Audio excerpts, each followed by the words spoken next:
Buenos días. Vamos a empezar con el seminario de enfermedades infectocontagiosas que complican el embarazo, para lo cual vamos a tener el grupo que corresponde al seminario y va a exponer cada patología. Por favor, a todos les pido que estén atentos porque también necesito evaluar tanto a las personas que exponen y a los oyentes.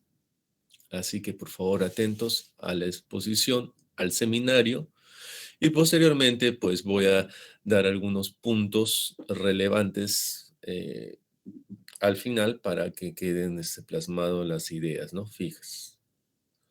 Muy bien, vamos a empezar.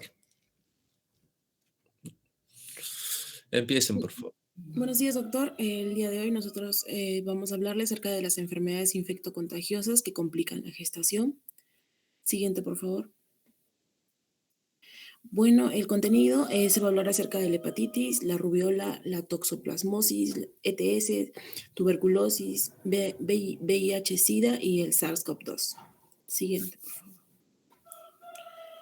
Hepatitis B. Bueno, el virus de la hepatitis B, como ya conocemos, es un virus de ADN de doble cadena. Pertenece a la familia Hepatnaviridae. Infecta primariamente al hígado. Es 100 veces más contagioso que el virus del VIH y se encuentra en la sangre, en fluidos corporales y es capaz de permanecer activo más de una semana en sangre desecada al medio ambiente. Siguiente, por favor. En cuanto a los factores de riesgo, los principales factores de riesgo son los profesionales de la salud, los trabajadores de la salud, la promiscuidad sexual, los pacientes que hacen uso de la hemodiálisis, las personas que han recibido transfusiones de sangre, los reclusos debido al contacto, a que comparten muchas veces agujas, y los estilos de vida serían la promiscuidad, el uso de tatuajes, o simplemente condiciones ambientales que conviven con portadores del virus. Siguiente, por favor. En cuanto a las formas de transmisión, las tres principales serían la transmisión perinatal, la transmisión horizontal y la transmisión sexual. En cuanto a la transmisión sexual, esta es la principal forma de transmisión en los países desarrollados y también en los subdesarrollados. Por ejemplo, en el Perú se dice que tenemos el grado de endemicidad intermedia, pero prevalece en la selva, por ejemplo, la endemicidad está dice que el 2,5 de población de Iquitos padece de hepatitis B. Ahora, en cuanto a la transmisión horizontal, el virus de la hepatitis B es capaz de sobrevivir fuera del cuerpo durante periodos de tiempos prolongados. Es decir, se puede transmitir a través de diversos artículos como los cepillos de dientes, las cuchillas de afeitar, incluso por juguetes. Si hablamos de juguetes, por lo tanto, los niños también pueden contagiarse del virus de la hepatitis B a través de pequeñas heridas de piel, mucosas o por contacto corporal estrecho con otros niños. No puede descartarse también que se transmita a través de los fluidos corporales, ya que se ha detectado el DNA de los virus en diversas secreciones corporales de los pacientes infectados, como saliva, semen, secreciones vaginales, sudor, leche materna, lágrimas, orina. Ahora, en cuanto a la transmisión perinatal, la tasa de infección en los recién nacidos de madres con el HB positivo alcanza casi el 90%. El contagio puede ocurrir intraútero durante el parto o después del nacimiento. Sin embargo, la eficacia protectora de la vacunación neonatal, de la cual le voy a hablar más adelante, es alta, es del 96%, que obliga a pensar que el contagio ocurre sobre todo durante el parto o después del nacimiento. Ya. Otro dato es que no hay evidencia científica de que la cesárea pueda prevenir el contagio materno-fetal. Y tampoco la lactancia materna aumenta el riesgo de transmisión del virus. Por lo tanto, por lo que no debería prohibirse únicamente por este motivo. Siguiente, por favor. En cuanto al diagnóstico, el diagnóstico de infección por virus de hepatitis B materna es serológico. La infección crónica por el virus de hepatitis B se define como la persistencia positiva en sangre durante más de 6 meses. Bueno, cuando una gestante cuando una mujer entra en gestación, la gestante debe tener la prueba contra la hepatitis, para detectar la hepatitis B, y cosa que cuando entra a parto, toda gestante que entra a parto debe tener su prueba negativa o su prueba o estar en tratamiento. Y las gestantes con alto riesgo, las usuarias de drogas, las usuarias que han tenido más de una pareja sexual durante los 6 últimos meses, y las pacientes positivas. Siguiente, por favor. Dentro de los exámenes auxiliares están el más importante, que sería el antígeno de superficie por virus por virus de hepatitis B. Es el primer marcador serológico en aparecer durante la infección primaria por virus de hepatitis B. Se detecta desde los 30 a los 50 días post-contacto y puede detectarse incluso en la primera o segunda semana, y se encuentra en sangre, leche materna, saliva, semen, lágrimas, líquido pleural, bilis. Siguiente, por favor. En cuanto a la evaluación con marcadores serológicos, como ya les comenté que era el primer paso para definir si una persona con resultado de tamizaje positivo, con antígeno de superficie positivo, tiene infección crónica por virus de hepatitis B. Los marcadores serológicos serían, como ya le mencioné, el antígeno de superficie, los anticuerpos contra el antígeno de superficie, los anticuerpos de inmunoglobulina M contra el core y anticuerpos totales contra el antígeno core. Siguiente, por favor. En cuanto al tratamiento, no sé si lo puedes acercar un poquito, por favor.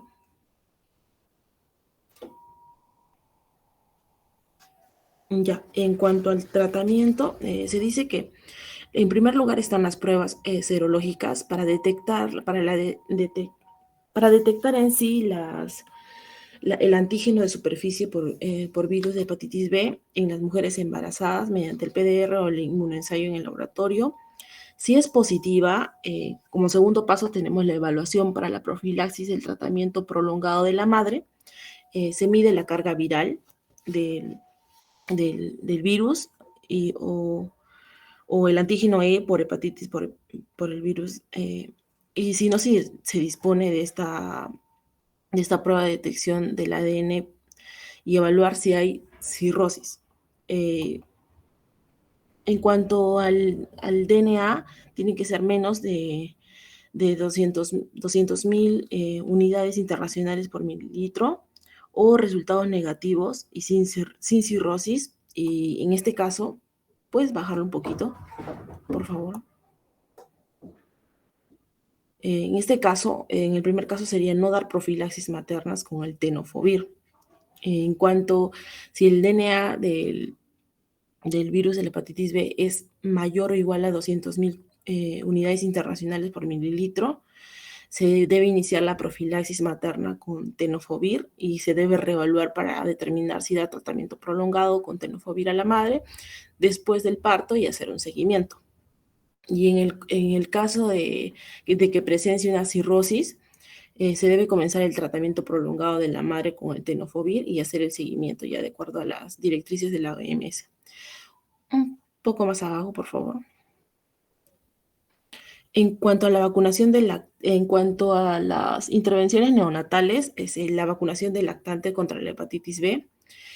Se lo voy a hablar en la siguiente diapositiva. Por favor, siguiente.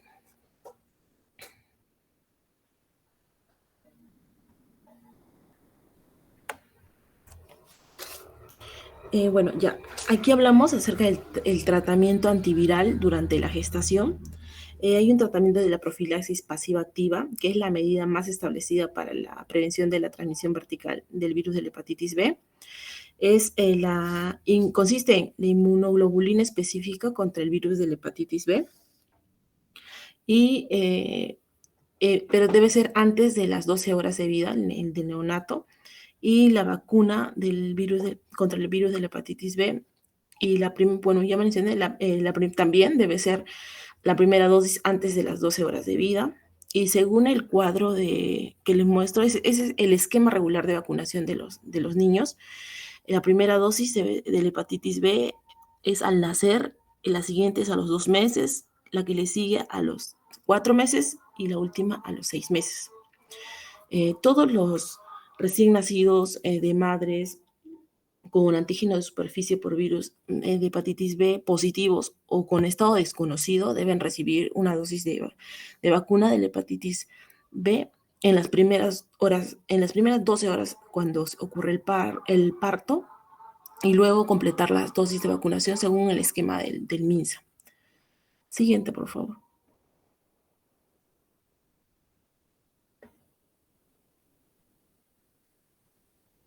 En cuanto al tratamiento antiviral durante la gestación, el tratamiento se inicia generalmente entre la semana 24 y 28 de gestación con tenofovir, según el MINSA.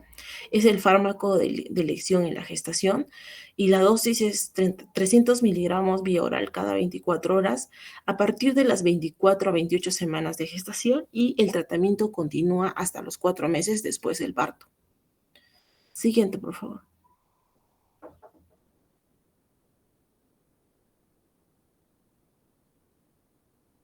Bueno, continuando con la segunda Muy patología. bien, muy bien. A ver, Dayana, vamos a hacer preguntas. Diagnóstico Bueno, de hepatitis en fase aguda.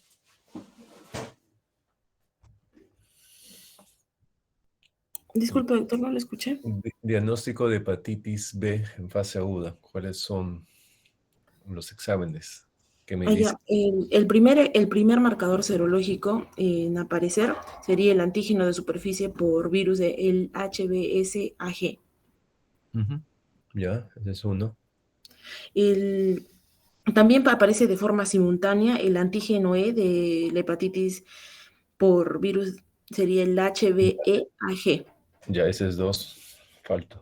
Y bueno, y el que aparece generalmente desde los 15 días a un mes después de la aparición del anterior que ya me le mencioné, del antígeno E, sería el anticuerpo contra el antígeno E de la hepatitis B, el anti-BEE. Ya. Para hacer el diagnóstico de una infección aguda es el antígeno S, el antígeno E, la presencia del ADN, como comentaste en un cuadro, y la presencia del anti-HBC y la inmunoglobulina M anti-HBC. Por favor, tienen que acordarse eso, porque eso es infección aguda. Si no cumple ese criterio, estamos hablando de infección crónica, portadora, ha recibido la vacuna, ¿no? Y tiene otros anticuerpos positivos, ¿no? Ya. Otra pregunta. ¿Las pacientes embarazadas se pueden vacunar para la hepatitis B? Sí, no.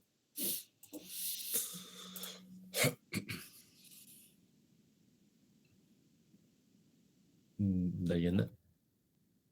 No, sí, doctor. Está hablando con el micrófono apagado. Según lo que leí, es que la paciente, cuando lo lógico sería de que la paciente vaya antes de quedar embarazada, a ver su estado de salud, ¿no? Y ponerse al día en todas las vacunas que le hacen falta. Pero como las pacientes van ya embarazadas a sus controles, Ujú. a planificación, entonces sí se les coloca la vacuna. Ok. La respuesta es sí, Sí. ¿no? Ya. ¿Y cómo se encuentran las transaminasas en una hepatitis? Ah, cierto, las transaminasas están alteradas, es lo que también... Ya, pero ¿cuánto? Es diferente decir 2 por 3. mm, A ver, miren chicos, estas infecciones pues tienen que ustedes detectarlas, diagnosticarlas y todo depende de los factores de riesgo. Está muy bien la exposición. Los factores de riesgo es el grupo de mayor riesgo que puede presentar esta infección, pero aún en una paciente embarazada. Sin embargo, ¿cómo llega un diagnóstico? No a todas les pido el antígeno, ¿no? No a todas. ¿Cómo llegamos a un diagnóstico? Pues llegamos pidiendo la batería, la primera batería en el primer control, hemoglobina, ¿no? Glucosa, y dentro de ella, pues pedimos HIV, RPR, antígeno de superficie. Ahí está la detección. Si sale positivo, complementamos con otros exámenes. Y a la par vemos si se trata de una hepatitis, por así decirlo, grave, midiendo su perfil, sus transaminasas. ¿Mm? Recuerden, una infección vírica pues aumenta tremendamente las transaminasas, más de 1000, comparando con otras patologías como la preeclampsia, que solamente lo multiplica por 2, ¿no? Miren esa diferencia. Y eso me va a servir para los controles. Bueno, entonces hemos hablado de 3 puntos claves. Se puede vacunar a la paciente, el diagnóstico de la hepatitis durante el embarazo y el hecho de cómo se hace el control o al menos cuál es el órgano blanco que se debe controlar a base con las transaminasas, ¿no? Muy bien, Dayan, está bien la exposición. Continuemos. Sí, doctor, buenos días. Continuando con la exposición, vamos a hablar sobre la rubiola. Siguiente, por favor. Bien, la rubiola es una enfermedad infectocontagiosa de tipo viral. Es un togavirus RNA, conocido también como sarampión alemán, perteneciente a la familia Matonaviridae de género Rovivirus. Esta rubiola pues cobra importancia si es que se da durante el embarazo, sobre todo en el primer trimestre y al finalizar la gestación, ya que se ha visto un aumento de riesgo significativo en el número de abortos y también en cuanto a las malformaciones congénitas graves, que ya se hablará más adelante durante la exposición. Pero esto se ha visto pues reflejado gracias a las inmunizaciones, su incidencia ha ido bajando poco a poco en cuanto al número de epidemiológico. Existen diferentes vías de transmisión. La más frecuente es de forma directa, ¿no? Que se da de persona a persona por las secreciones nasofaringias. La otra por vía de tipo vertical, ¿no? A través de la transmisión transplacentaria. Y la última por las secreciones, ya sea de orina o de sangre. Siguiente, por favor. Bien. Dentro de los factores de riesgo, como ya se mencionó, se encuentran aquellas personas que no presentan vacunación o que presentan un esquema de vacunación de forma incompleta. El otro factor de riesgo es las personas que están expuestas al virus de la rubiola informativa, ¿no? Agrupando aquí aquellas personal de salud, por ejemplo, que no se encuentra inmunizado y que se encuentra pues expuestos a pacientes con rubiola o personas que están en contacto directo en zonas endémicas o frente a un brote de rubiola.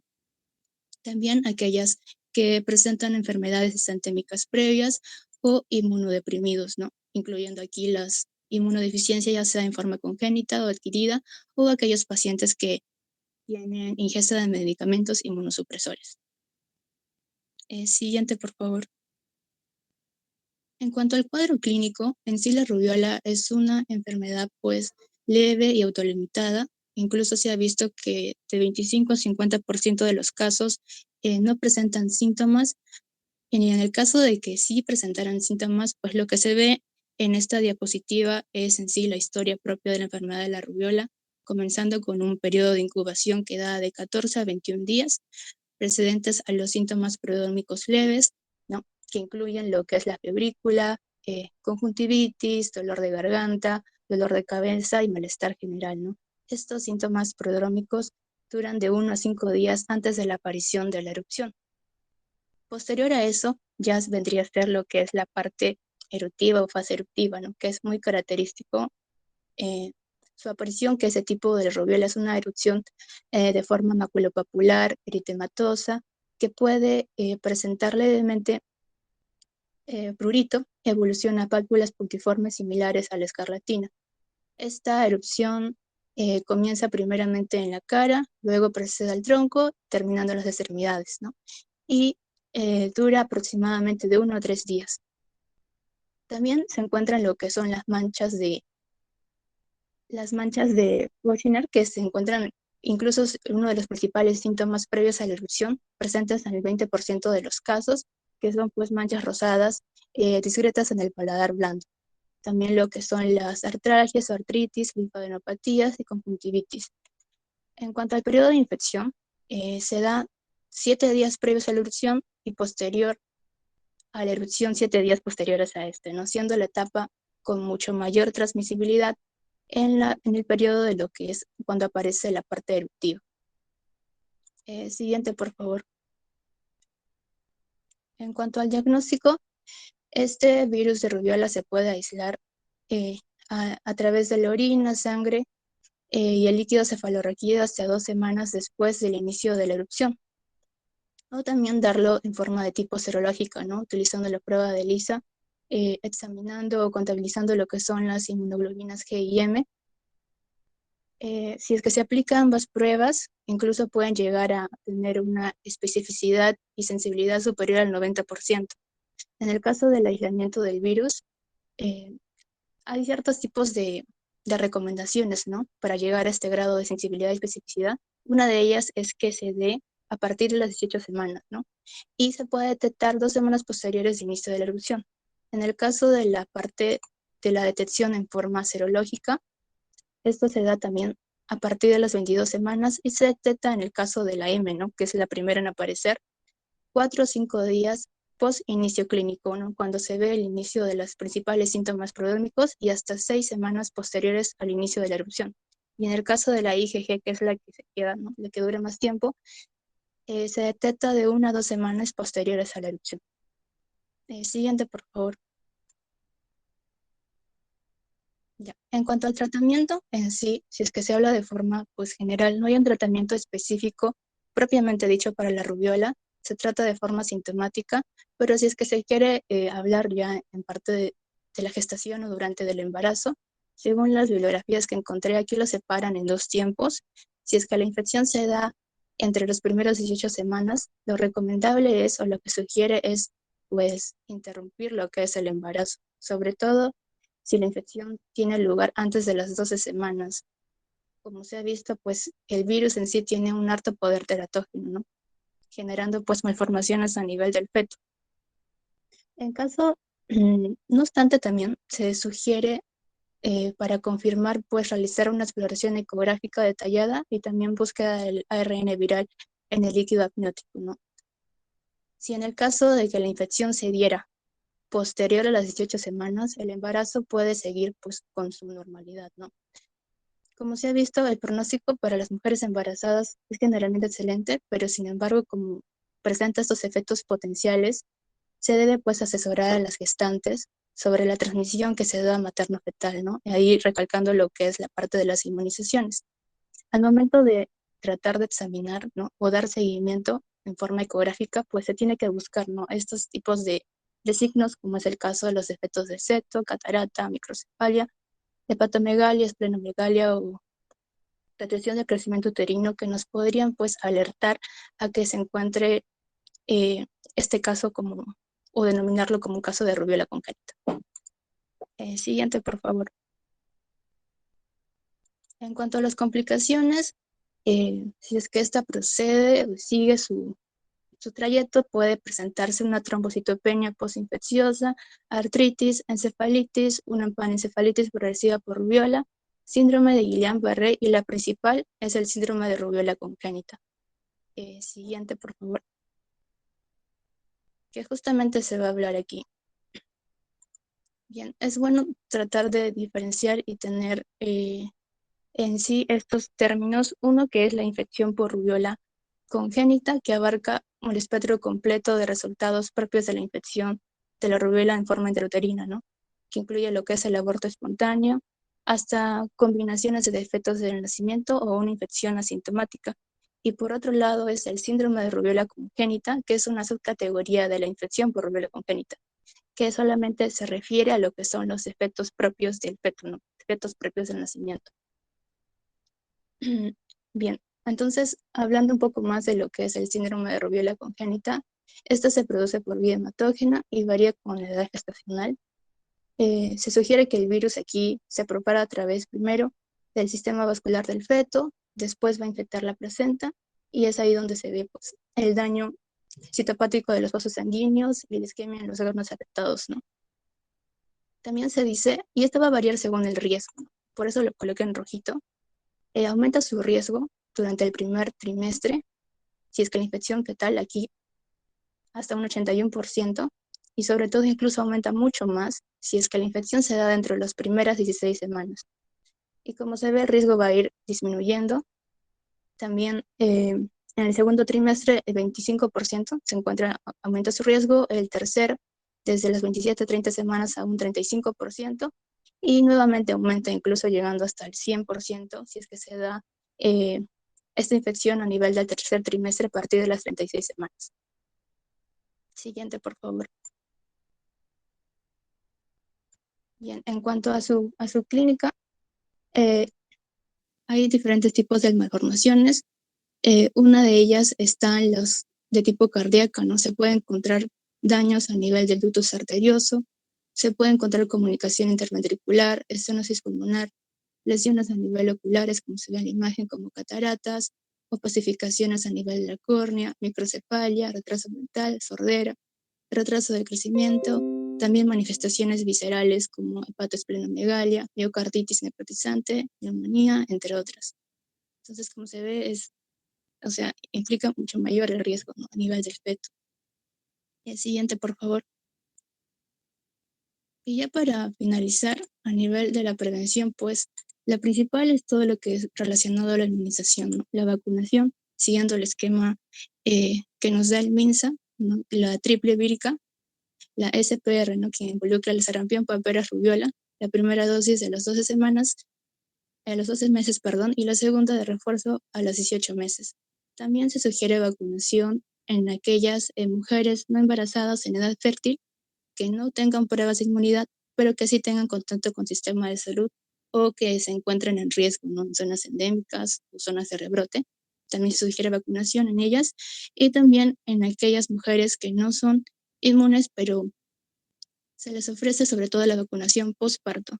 Postparto, ¿por qué? Porque aquí en estos casos no se recomienda realizar la vacunación durante el embarazo. Incluso se recomienda prohibir esto un mes hasta 2 meses antes por su harto por el teratogeno, ya que el tipo de vacuna que se da es de atenuada, ¿no? Entonces, si es que se daría esto, pues sería muy similar a presentar esta infección durante propiamente el embarazo, ¿no?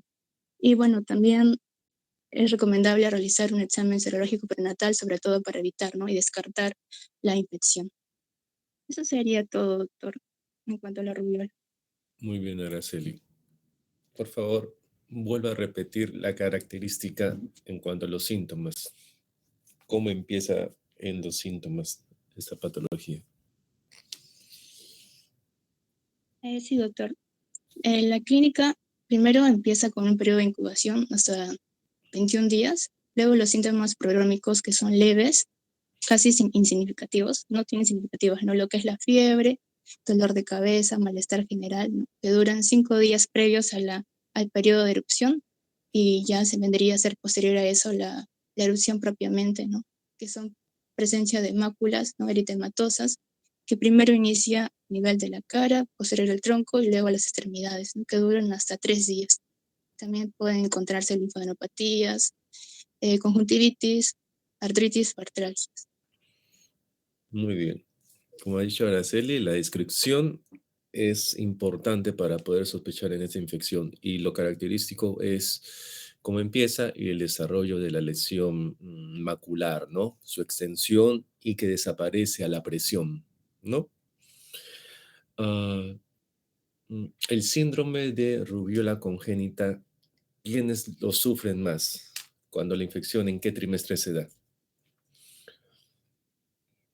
En el primero, doctor, sobre todo antes de las 16 semanas. Antes de las 12 semanas hay mayor riesgo de desarrollar, bueno, el feto, el síndrome de rubiola congénita, porque el riesgo de infección es más de un 60%, acompañado a este síndrome un 50%. ¿Y quién lo agrava? Pues lo agrava o la sospecha que lo pueda agravar es la presencia de estas lesiones maculares. Recuerden que los síntomas que se exponen, pues en la gran mayoría se da y otras no. La rubiola, pues el 50% es asintomático.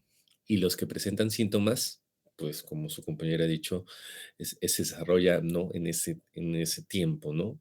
Fiebre, artralgias, desarrollo macular, eh, eh, ganglios palpables, ¿no? Fiebre. Muy bien, Araceli. Continuemos. Bueno, continuando, vamos a hablar acerca de lo que es la toxoplasmosis.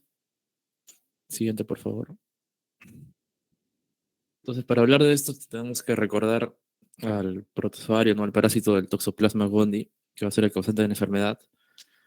Y bueno, este parásito en sí va a infectar no solo a los seres humanos, sino también a otros mamíferos, pero ¿a raíz de dónde? A raíz de su reproducción que se da en los gatos, ¿no? Que van a ser un huésped definitivo donde se va a reproducir este parásito.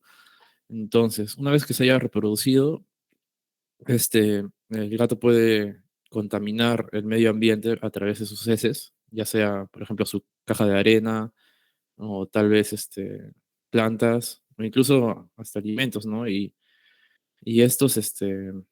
este parásito va a estar en una forma de infectante de quiste, el cual va a ser consumido por los hospederos intermediarios, ¿no? Que van a ser las aves, los mamíferos o el hombre. Por ejemplo, este, ¿cómo llegaría, ¿no? a una gestante la infección?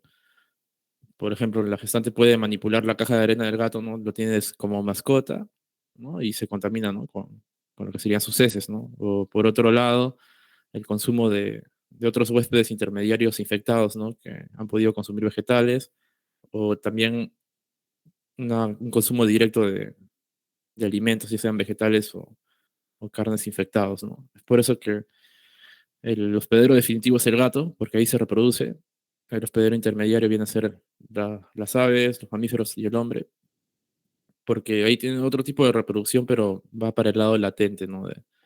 Del parásito, ¿no? Y bueno, ya en la gestante la infección puede ocurrir, puede transmitirse a través de la barrera placentaria y pasar al feto, ¿no? Y causando complicaciones que vamos a ver más adelante. Siguiente, por favor. Y entonces, esta infección materna que se adquiere durante la gestación también puede reactivarse, ¿no? Durante la gestación, ¿no? Y va a ser causada por este organismo del que hemos hablado. Y también como en la rubiola, también va a depender mucho y también importa mucho la edad gestacional en la que se dé. Si bien la frecuencia de infección en el primer trimestre es baja, de un 14%, si no se trata, van a ir pasando las semanas de gestación y como el microorganismo va a seguir ahí, va a causar más daño, ¿no? Entonces, por eso que dicen que el daño es severo si la infección se adquiere antes. Para un segundo trimestre, la frecuencia va a aumentar, pero por la misma cronología, por el mismo tiempo que el parásito se encuentra en el organismo, el daño va a ser moderado. Y bueno, ya en el último trimestre, obviamente el daño va a ser leve, pero en este último trimestre la frecuencia de infección aumenta más. Entonces, por eso que dentro de los controles prenatales se piden al inicio la serología, ¿no? Del TORCH, entonces para ver todas estas infecciones, ¿no? Que se van a dar y para realizar el posterior manejo cuando sea necesario. La siguiente, por favor. En el caso de la epidemiología, a nivel mundial, en estudios grandes, hay una seroprevalencia de 9 a 15% nada más, pero esto va a aumentar en las áreas tropicales o en áreas endémicas donde se encuentra este parásito, ¿no? Puede llegar hasta un 37%. ¿No? Se da el dato de que, por ejemplo, en Estados Unidos, donde no es tan común, al año solamente son 400 a 4.000 recién nacidos que se afectan por esa infección en el embarazo, pero esto puede aumentar, ¿no? Y generalmente son casos latentes, esta patología que se da. La infección aguda no es tan prevalente, ya que es de 1 hasta 8 por 1.000 casos. Y en el mapa podemos ver que nuestro país tiene una seroprevalencia, en este caso de la inmunoglobulina G, ¿no? Que vamos a explicar más adelante, tiene una seroprevalencia igual o por encima del 50%, ¿no? Es por eso que es importante conocerlo. Siguiente, por favor. Ya, ¿qué factores de riesgo tenemos que pensar, o sea, en cuáles tenemos que pensar para que se contraiga esta infección? Como hemos dicho, como hemos explicado el ciclo de vida, uno de ellos es la convivencia con gatos, ¿no? Se le pregunta a la paciente, ¿tiene mascotas en casa? Sí. ¿Gatos? Sí. Entonces tenemos que pensar y explicarle, ¿no? También a ella de que los gatos pueden transmitir esta enfermedad. Otro factor de riesgo están lo que es el consumo de alimentos mal cocinados y el consumo de agua no potable también, por lo que hemos visto que también pueden estar contaminadas por las heces del gato.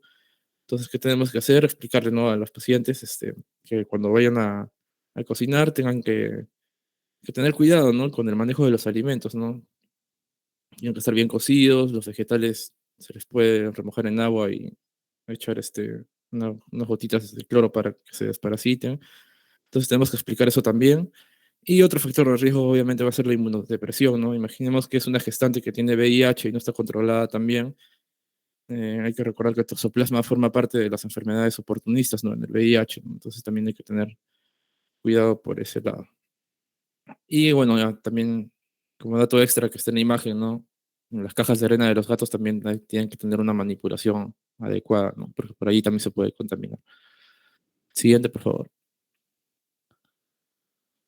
Eh, Respecto a la clínica, va a ser un poco inespecífica la clínica de la toxoplasmosis, porque habíamos mencionado, ¿no? Que es más frecuente las infecciones latentes y por eso es que causa síntomas inespecíficos, ¿no? No me va a causar un cuadro tan agudo. Podemos encontrar fiebres y a raíz de esto, ¿no? Que haya escalofríos, sudoraciones, ¿no? Diaforesis y cefaleas, ¿no? Es más frecuente las mialgias porque el toxoplasma también tiene cierto trofismo por el tejido muscular, algunos casos de faringitis, la hepatosplenomegalia también se va a dar en estos casos, debido a la respuesta que se da. Y también puede haber un rash maculopapular difuso que nos pueda confundir, ¿no? con otras enfermedades. Y algo que nos puede ayudar es que este rash no causa prurito, ¿no? A la paciente no le suele picar el rash, ¿no? Podemos encontrar también linfadenopatías cervicales. Y hay un caso especial que es la corioretinitis, que más que todo se ve en casos de reactivación del virus. Siguiente, por favor. Ya, lo que hemos dicho, ¿no? La clínica, ¿no? Principalmente la fiebre que puede darse. Esto puede causar, ¿no? Fatigas también. También puede haber dolores de cefaleas, mialgias, hay que recordar. Las linfadenopatías que suelen ser cervicales y los impactos a nivel del feto, ¿no? Que vamos a hablar más adelante, que es importante también conocer. Siguiente, por favor. Ya, entonces, ¿cómo voy a confirmar más que todos los diagnósticos, ¿no? Con los exámenes auxiliares, ¿no? Se puede pedir desde serología hasta reacciones en cadena de la polimerasa del líquido amniótico por amniocentesis, ¿no? Pero lo que hacemos nosotros es pedir la serología del TORCH. En el caso del toxoplasma, vamos a evaluar que son las dos inmunoglobulinas, principalmente la M y la G. En el caso de la M, como vemos en el gráfico, y también está escrito, se eleva a las 2 semanas de la infección y luego puede ir decayendo, ¿no? Hay casos esporádicos en los que incluso esta inmunoglobulina se mantiene hasta por un año, ¿no? La inmunoglobulina M, ¿no? Pero a niveles muy bajos. Eh, Esta serología que se puede hacer por ELISA o también por inmunofluorescencias para ver los títulos, vemos que cuando está en pleno pico de elevación, la IgM puede elevarse ya sea de 0 hasta 1/80 en títulos o puede llegar incluso hasta 1/1000. Y en el caso de la inmunoglobulina G, que va a ser para el lado latente, no para el lado crónico, se va a elevar recién dentro de la sexta, octava semana post-infección y puede alcanzar títulos hasta por encima de 1/512, ¿no? Sería 1/8, sería 1/8 por 3 veces, ¿no? Hasta 512. Y otras inmunoglobulinas que pueden también darle más fuerza al diagnóstico están también la inmunoglobulina A y la G, ¿no? Y lo que ya hemos mencionado, ¿no? También el PCR de líquido amniótico, que para algunos manejos de países desarrollados de la enfermedad son tomados en cuenta. Lo vamos a ver más adelante también. En la siguiente, por favor. Entonces, para hacer mi diagnóstico certero de toxoplasmosis, o sea, para ya decir, confirmar que es toxoplasmosis, tengo que tomar 2 muestras y en esas 2 muestras haber evaluado la seroconversión de inmunoglobulina M a inmunoglobulina G. También tengo que tener un cultivo positivo del parásito y una PCR, ¿no? Positiva también en el líquido amniótico. En el gráfico de la derecha, que si bien nos muestra cómo se da la seroconversión materna para toxoplasmosis, también nos ayuda a recordar lo que se mencionó al inicio, ¿no? De que cuándo es más frecuente las infecciones, o sea, cuándo es más frecuente de adquirir la infección de la toxoplasma, casi en el tercer trimestre, ¿no? En cambio, en el primer trimestre no es muy frecuente la adquisición de la infección, pero recordamos, ¿no? Que si voy a tener la infección desde antes y va a estar ahí y no va a ser tratada, hay más riesgo para lo que sería el feto. El siguiente, por favor. Ya, el tratamiento. Depende también cuándo haga el diagnóstico, igual que en la rubiola.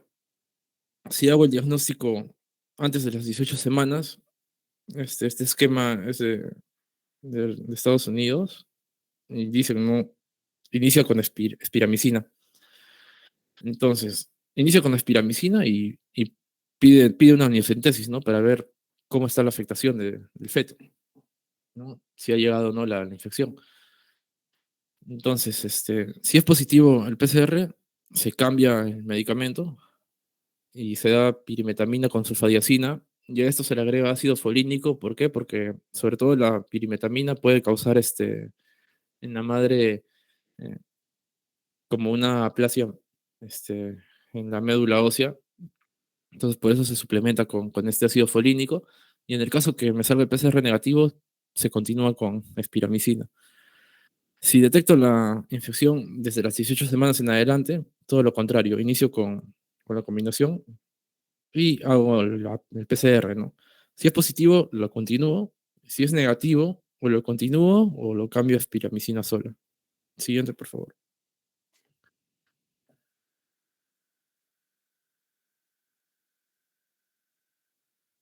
Ya, acá más que todo están las dosis. Espiramicina se da 1 gramo, vía oral cada 8 horas sin alimentos. La pirimetamina 100 miligramos vía oral cada 12 horas por 2 días. Y luego cambio a 50 miligramos por vía oral cada 24 horas.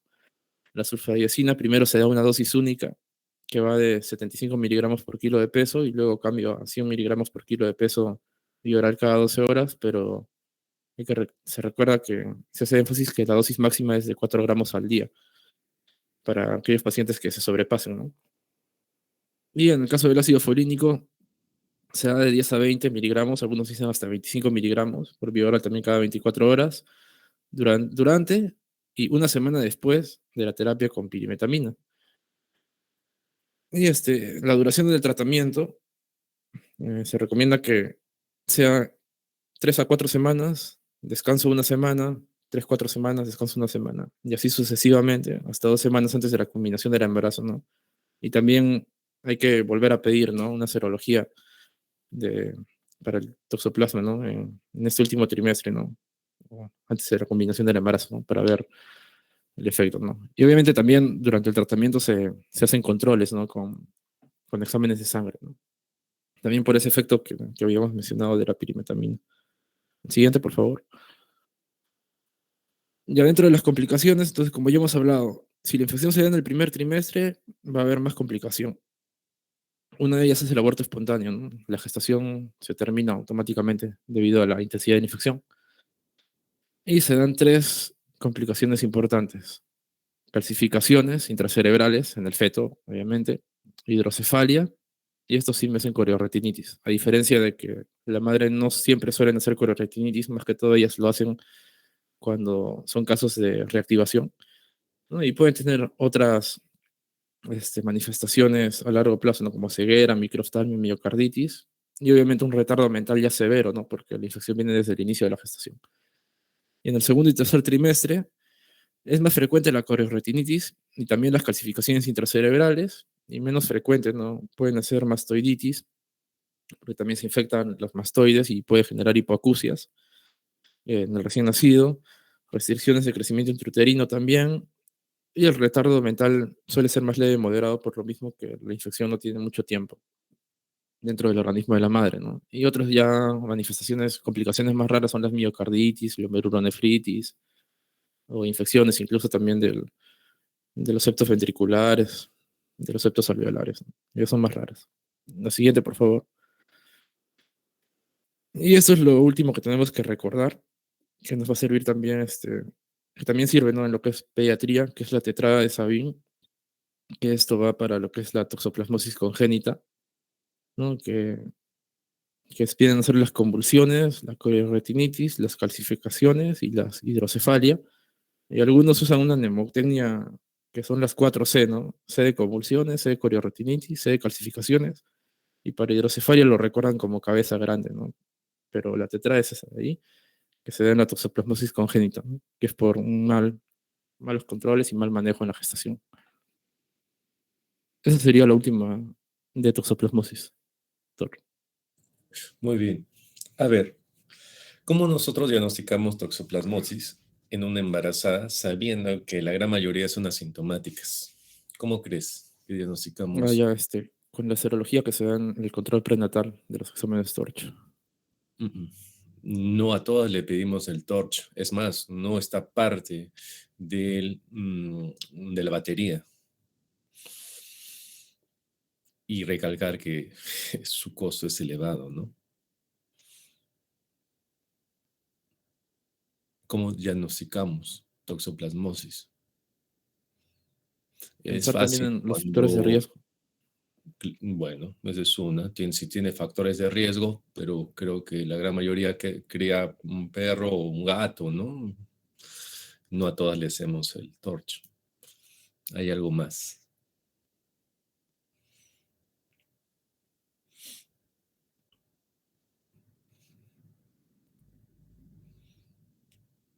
¿Mm? Se entiende la pregunta, ¿no? ¿Cómo llevo el diagnóstico si sé que es asintomático? ¿Mediante qué estudio? PCR, no creo que es líquido amniótico, no, Mm, mm. no, no. No, pues no a todas las pacientes le hacemos PCR líquido amniótico mediante una ecografía, ¿no? Sí se hace ecografías a las embarazadas, ¿correcto? Y en la ecografía, ¿qué nos orienta a toxoplasmosis? Lo has comentado. No, que encuentre restricción de crecimiento, Un, calcificaciones, muy todo eso. bien. Dos, Ah, ¿qué más? también oligohidramnios también, creo. Mm, Estaba ya, ya. ¿Qué más? Correcto. O sea, fíjense que la rubiola y el toxoplasmosis, que pertenecen al TORCH, son asintomáticos, tienen factores de riesgo, tienen síntomas, por así decirlo, típicos como una mononucleosis, como una gripe, ¿no? No son fáciles de diagnosticar. Pero cuando nosotros tenemos que detectarlo, buscarlo con precisión, cuando ya hay algo o si viene un factor de riesgo bien fuerte o un síntoma característico o una ecografía sospechosa. Entonces, por favor, la ecografía es un examen que nos detecta malformaciones y esas malformaciones se deben de buscar la patología asociada. Es por eso que quizás en sus prácticas han visto, RCU, pídale TORCH. Oligoamnio, pídale TORCH. Calcificaciones, pídale TORCH. Pero doctor, calcificaciones solamente es en el toxoplasma. Error. También hay en otras, del TORCH.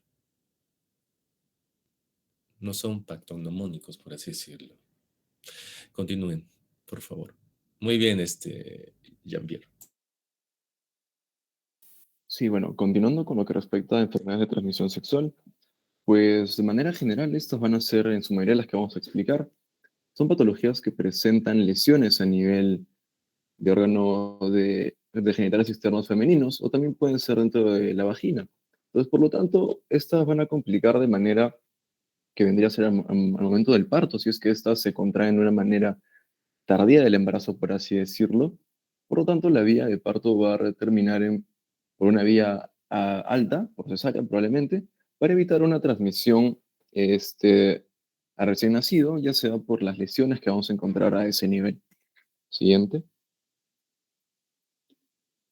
Entonces vamos a empezar hablando de lo que es sífilis. Entonces, para la sífilis hay que reconocer de que es esta general por el primer apellido, que es una espiroqueta. En este caso, pues van a haber 3 estadios clínicos, los cuales van a variar en cuanto al tiempo y en cuanto a lo que vendría a ser las lesiones que van a presentar. Entonces, el estadio primario, que va a ser se va a presentar después de un periodo de incubación que va de 2 a 6 semanas, y en el cual nosotros vamos a encontrar úlceras induradas, de bordes duros, mejor dicho, que no duelen o vendría a ser el conocido chancro. Entonces, estas úlceras, al no doler y no generar más sintomatología, pueden pasar desapercibidas si es que, si es que se encuentran en zonas poco visibles. Y a esto me refiero si es que se encuentran dentro de lo que vendría a ser en la vagina como tal. Entonces eso puede pasar desapercibido y podríamos pasar al segundo estadio, que vendría a ser el estadio secundario, el cual va a pasar después de 1 a 2, de 1 a 2 meses, una vez que remitan las primeras úlceras que vamos a encontrar.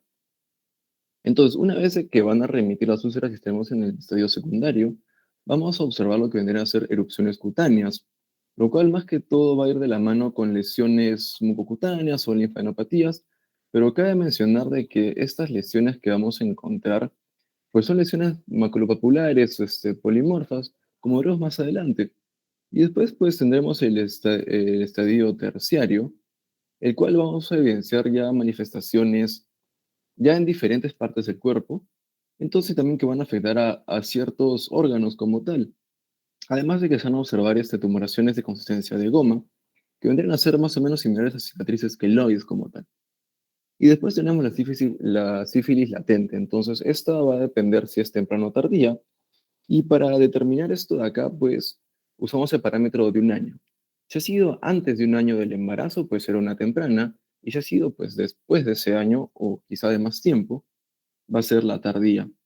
Cabe mencionar de que en los estadios primario y secundario es donde aparece la mayor infectividad debido a que hay mayor carga de la bacteria y además de que esta va a ser lo que quiere preservarlo por todo el cuerpo.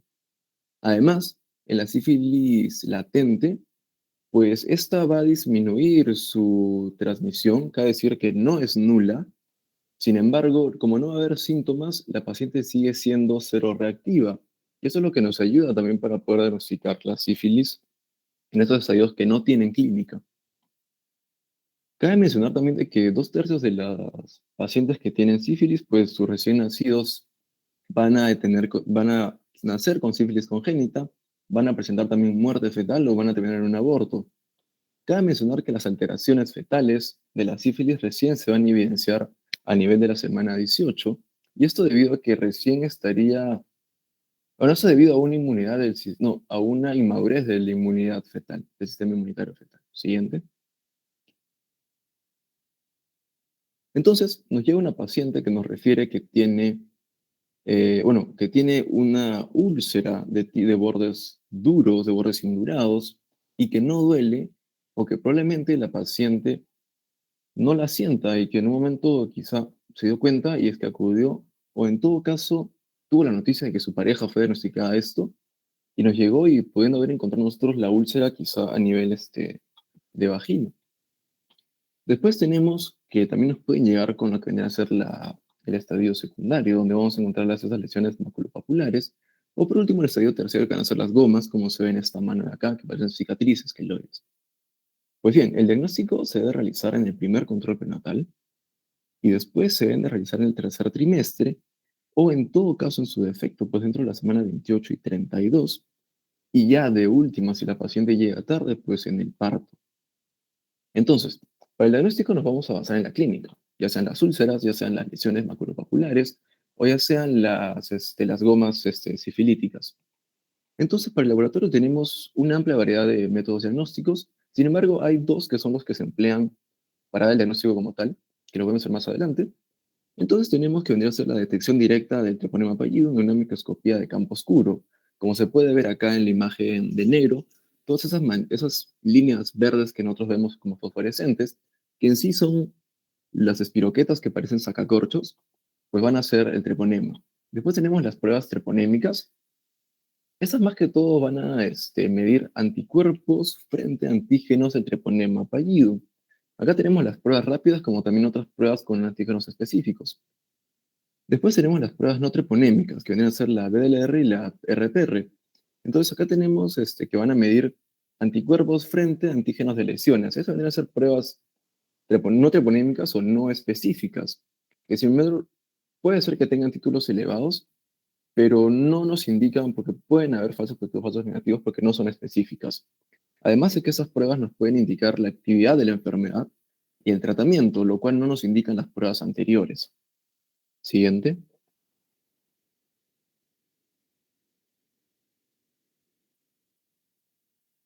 Entonces, para el diagnóstico, lo que nosotros vamos a usar acá a nivel de Perú, pues van a ser, la paciente llega y se realiza una prueba rápida de sífilis, donde esta va a diagnosticar anticuerpos IgM, debido a que estos son los que ya pueden diagnosticarse en cualquier estadio, ya sea antiguo o reciente, porque son pues, la inmunidad como tal, no las IgM. Y después a esto, si le sumamos una prueba no treponémica, un RPR cuantitativo, que es la más usada, pues vamos a diagnosticar la actividad. Cabe mencionar de que títulos de RPR mayores de 1 de 8 diluciones, pues van a ser diagnósticas si es que sumamos estas dos. Siguientes. En cuanto al tratamiento, pues se emplea lo que es penicilina G benzatínica, 2.400.000 unidades internacionales. Casi de que puede ser en dosis únicas, pero también se refiere a una vez por semana por 3 semanas. Cabe mencionar de que si la paciente es alérgica a penicilina, pues existen protocolos de desensibilización a la penicilina.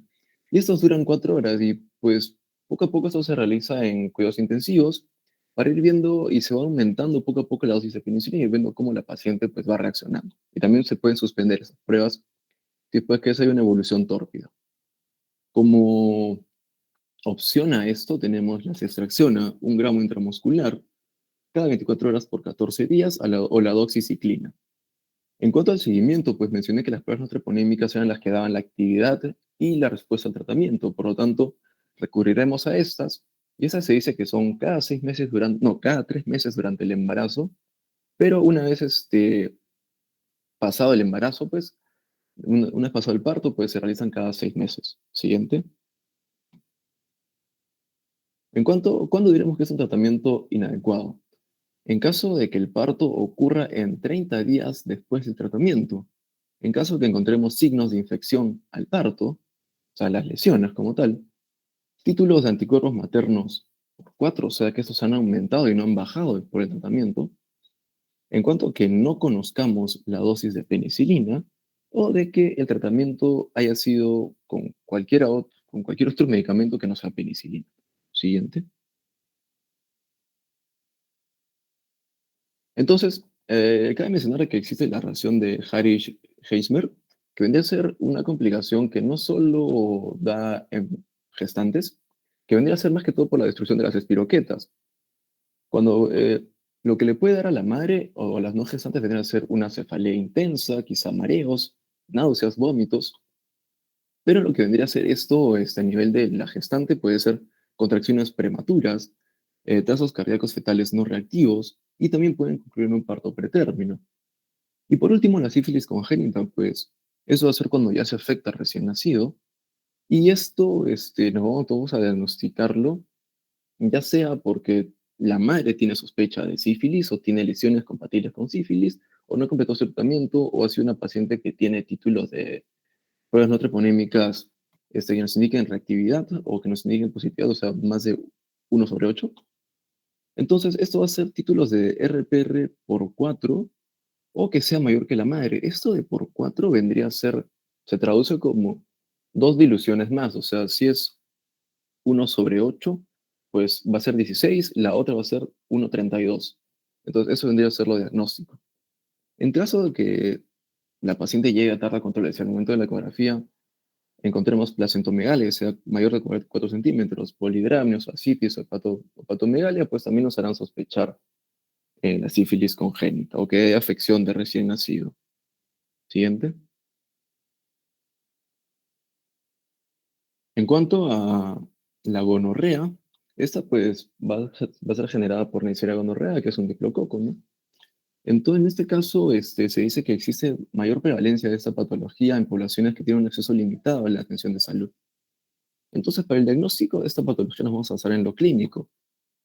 Cabe mencionar de que esta patología está asociada dentro del síndrome de flujo vaginal. Entonces, por lo tanto, nosotros vamos a evidenciar un flujo vaginal purulento, dolor al orinar, dispareunia, dolor abdominal bajo. Cabe mencionar que esta patología está asociada con la EPI y también puede generar infertilidad. Y además nosotros evidenciaremos un exudado endocervical purulento o muco purulento visible en el canal endocervical, como se puede ver en la imagen de abajo. Además de que se puede evidenciar hemorragia endocervical mantenida o inducida fácilmente por el pasaje suave de una torunda de algodón a través del orificio cervical externo. Siguiente. En cuanto a lo que vendría a ser el diagnóstico en la parte laboratorial, pues simplemente ver a la bacteria, ¿no? Entonces por eso se van a emplear gram y cultivo, ya sea de la secreción que nosotros encontremos, de vagina, uretra, cervix o incluso recto. Entonces nosotros lo que vamos a observar, como se ve en la imagen, esos diplococos que deben ser como dos bolitas juntitas, y después la última, ya de lejos, va a ser la amplificación del ácido nucleico, pues que nos indicará de que pues existe este patógeno en el cuerpo o en la muestra que se ha obtenido. Siguiente. En cuanto al tratamiento, pues se dice que llega a una curación de 1 o 2 semanas y llega la curación. Y acá pues lo principal vendría a ser la ceftriaxona, 125 miligramos intramuscular en dosis única. Sin embargo, se menciona de que esta puede ser acompañada de otros fármacos, como doxiciclina o citromicina, pero también hay otra opción que vendría a ser la ceftriaxona de 500 miligramos intramuscular.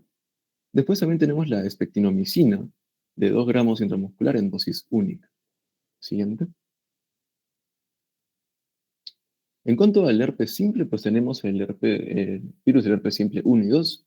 En cuanto al herpes del tipo 2, que va a ser el genital, esa suele pasar asintomática. Sin embargo, también vamos a encontrar lesiones vesico-ulcerosas, que vendrían a ser como las que vemos en la imagen, que van a ser un color perlado, y van a estar muy juntitas, como podemos observar aquí en la imagen. Entonces, estas lesiones, esas vesículas pueden úlceras que vamos a observar en la segunda imagen. Y esas úlceras, pues, son dolorosas y también las vesículas de igual manera son dolorosas y también suelen acompañarse de síntomas sistémicos, ya sea fiebre o malestar general. Esas lesiones van a estar a nivel de vagina o cuello uterino. Y también hay que mencionar que esta patología tiene un estado latente y no es como en el caso de la sífilis, que es latente y es menos contagiosa, sino que acá de igual manera puede ser contagiosa mediante secreciones, por lo tanto hay que explicar eso a la paciente. Siguiente. Después tenemos el virus del herpes simple 1, que vendría a ser el oral. Entonces, de igual manera, vamos a evidenciar lesiones labios o a nivel de la comisura labial o en lesiones cercanas a la boca o alrededor de la boca. Eso vendría a ser la queratoestomatitis, como tal, que algunos refieren. Y entonces estas úlceras de igual manera, estas vesículas de igual manera se pueden ulcerar y generar estas costritas que podemos evidenciar en la imagen de abajo. Se dice que la mayoría de gente pues contrae esta infección en la niñez, debido a los besos de las personas o compartir cubiertos o vasos. En cuanto a pues la latencia y esta también tiene una latencia igual que la anterior y también tiene la reactivación igual que la genital. Sin embargo, esta se describe que es menos contagiosa en la latencia como tal. Siguiente.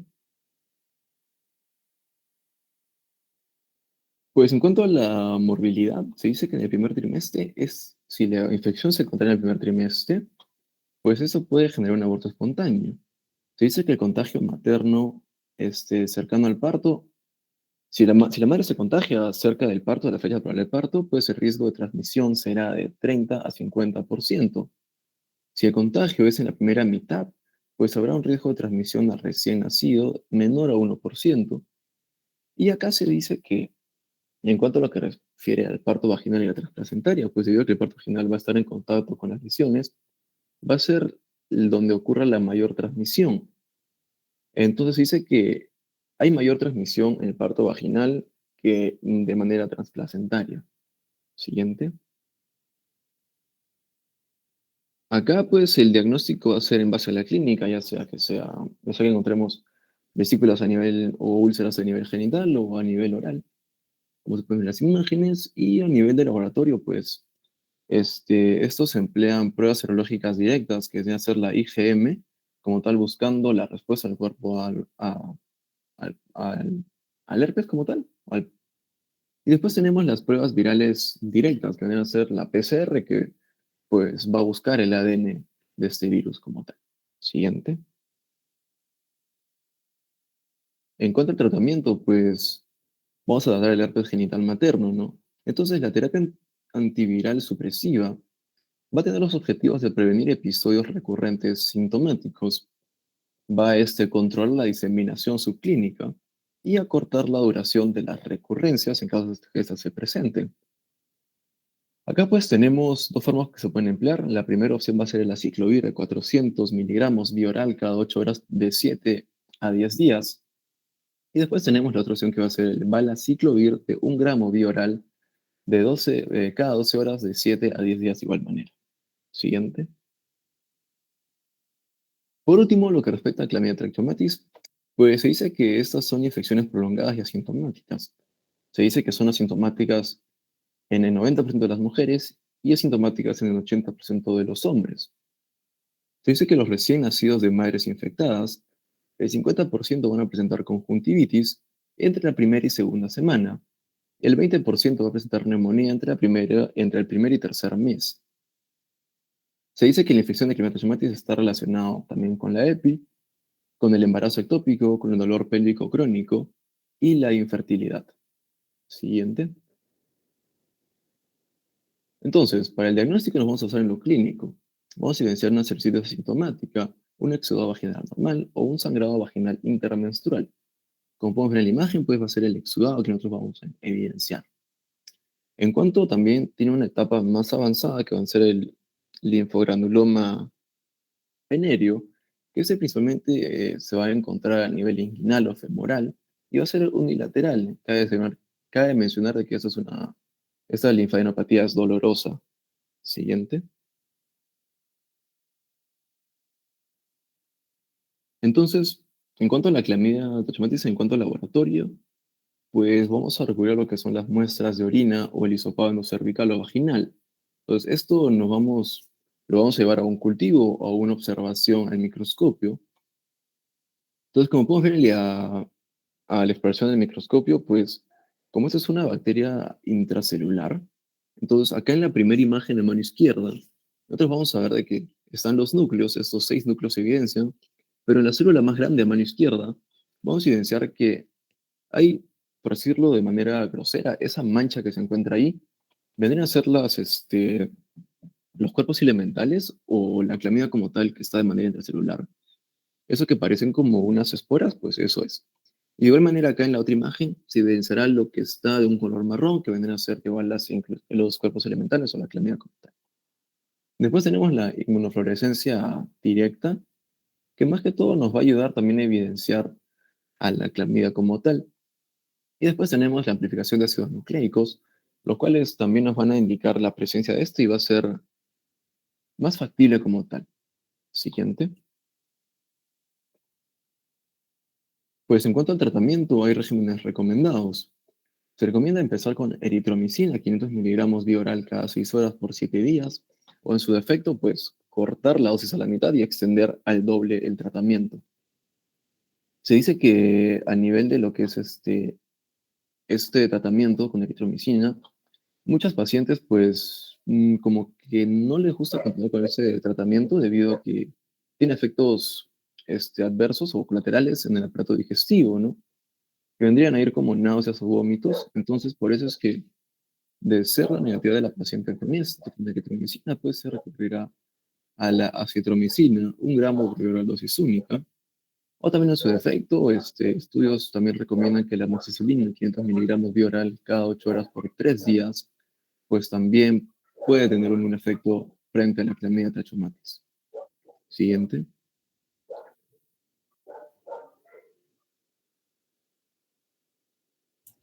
Muy bien, Oscar. Perfecto. Una pregunta nomás. De los exámenes de las patologías que has dicho, ¿cuál es el que nosotros pedimos en los controles, en el control obstétrico? ¿O cuál descartamos? Ha sido toda la primera descartada venía a ser la sífilis.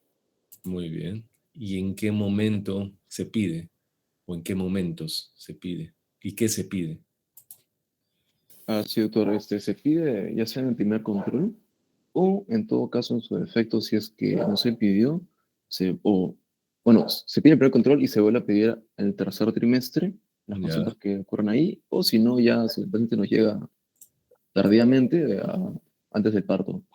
Y se suele pedir lo que vendrían a ser las pruebas rápidas, que vendrían a ser las pruebas duales o que sean como treponémicas, buscar anticuerpos, y esto va de la mano con una no treponémica que es el RPR, que se buscan pues las diluciones. ya. ¿Qué lo comentaste? ¿Qué examen me sirve para hacer seguimiento?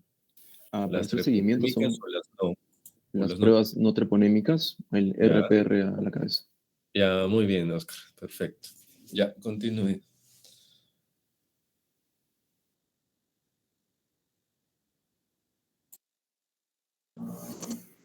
Ya, voy a hablar ahora sobre lo que es la tuberculosis en gestantes. Pero esta enfermedad prácticamente va a complicar el embarazo, el parto y el puerperio. Sabemos que la tuberculosis es una enfermedad infecciosa que está dada por Mycobacterium tuberculosis. Esta puede ser aguda o crónica, que generalmente va a comprometer el aparato respiratorio, pero también puede afectar a cualquier otro tejido o órgano del cuerpo, la que es la tuberculosis extrapulmonar. Debemos saber que la tuberculosis en las gestantes es la primera causa de muerte materna indirecta en el Perú, y si no es tratada a tiempo, pues es un riesgo para la transmisión al recién nacido.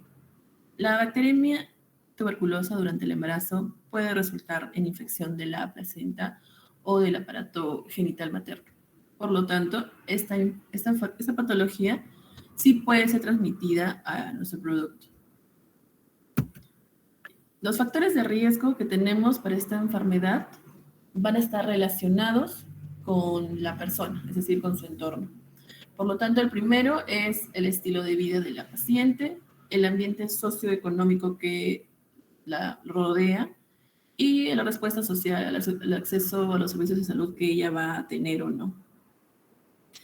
Algo también importante aquí es que recalcar que si encontramos una paciente que presente tuberculosis junto al SIDA, VIH-SIDA, va a tener un mayor riesgo de morbilidad para la enfermedad. El cuadro clínico. Bueno, en este caso, el cuadro clínico generalmente pasa muy desapercibido en las pacientes porque muchas de ellas al inicio del embarazo pierden peso tal vez, o ya tienen ese malestar por el mismo hecho de estar embarazadas. El cuadro clínico como tal, en la tuberculosis en la gestante, hay en un 47%, tenemos la tos, la pérdida de peso en un 41%, la fiebre, malestar y fatiga en un 30%. Pero también existe un porcentaje, que es un 20%, donde pueden estar las pacientes asintomáticas y tener estudios radiológicos anormales. Es decir, pasan por una tuberculosis prácticamente latente, que no se puede notar a simple vista. En cuanto al diagnóstico, tenemos la baciloscopía, que tenemos 2 muestras seriadas de BK en esputo, cultivo de secreciones y una radiografía de tórax. En la radiografía de tórax vamos a emplear un protector apropiado sobre la superficie del abdomen. Lo vamos a ver en la siguiente imagen, eso. Porque la exposición al feto a la radiación debe ser menor a 0.3 microgramos. En antecedentes epidemiológicos también es muy importante para el diagnóstico. Es decir, en la historia clínica, cuando se le pregunta a la paciente si ha tenido contactos o no con pacientes que tengan tuberculosis o tengan sospecha de tuberculosis. Y el PPD positivo en una gestante va a indicar infección, es decir, exposición al germen. Aquí vemos en la radiografía que se le ha tomado una radiografía a una gestante, y si vemos en la parte inferior, vemos ahí el protector que se le pone, ¿no? Para evitar la radiación expuesta al producto. En cuanto a las complicaciones para la gestante en cuanto a tuberculosis, lo que puede producirle es abortos espontáneos, una mortalidad perinatal, bajo peso al nacer, preeclampsia, restricción de crecimiento uterino, un Apgar bajo al nacer, anomalías congénitas y la prematurez. Bien, para el tratamiento. El tratamiento se debe iniciar de manera inmediata, ya que los riesgos a los que va a llevar prácticamente la tuberculosis son mucho mayores que los que puedan tal vez dar la terapia como tal, es decir, los efectos secundarios de los medicamentos que se le va a administrar. El esquema que nos da la guía se administra prácticamente lo mismo que se le da a una persona no gestante. Es decir, vamos a utilizar la rifampicina, etambutol, pirazinamida e isoniazida. La duración del tratamiento va a ser de 6 meses y va a estar dividido en 2 fases. La primera, que es de 2 meses, donde se va a dar una administración diaria de las drogas antes mencionadas, excepto los domingos y feriados. Y la segunda de 4 meses, que se le administra 2 veces por semana solo rifampicina e isoniazida. Entonces, aquí está.